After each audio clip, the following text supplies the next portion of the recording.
Kali ini saya akan membahas tentang adiksi perilaku atau dalam bahasa Inggrisnya disebut sebagai behavioral addiction.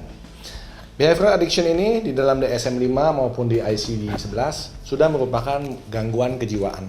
Tetapi sekarang kita tahu bahwa internet, main game, seksual, makan enak, belanja-belanja, itu semua adalah bentuk adiksi. Di mana adiksi adalah kondisi medis, yaitu adanya sakit psikiatrik yang mempengaruhi organ-organ di otak.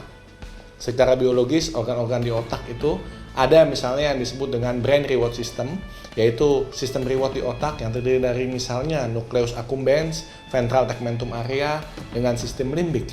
Orang akan selalu mencari sesuatu yang dipersepsi enak oleh dirinya.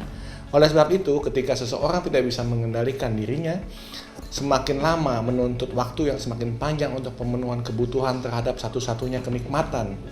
Seperti misalnya kenikmatan main game, atau kenikmatan internet, atau seksual, atau makan.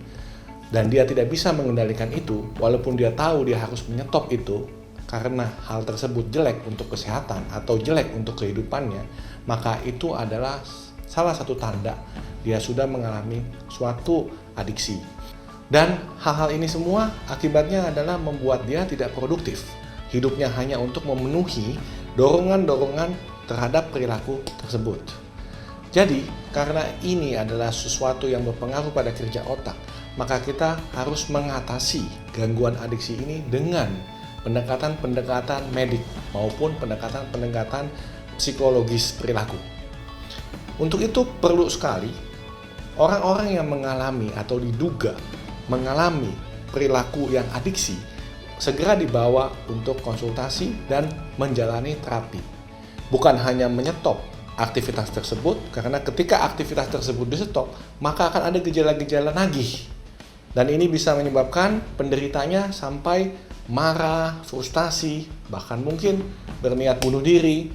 Kita harus membantu penderita untuk melalui saat-saat itu dan kemudian melatih mengembalikan dia kepada fungsi semula, yaitu yang produktif untuk memenuhi tugas kehidupannya. Bukan hanya semata-mata menjadi budak dari adiksi atau kecanduannya. Bangsa yang kuat adalah bangsa yang memiliki anak muda yang produktif, yang bisa menemukan tugas kehidupannya, menuju atau mencapai goal kehidupannya dengan penuh makna dan berbahagia, tidak diperbudak oleh pemenuhan ego diri sendiri.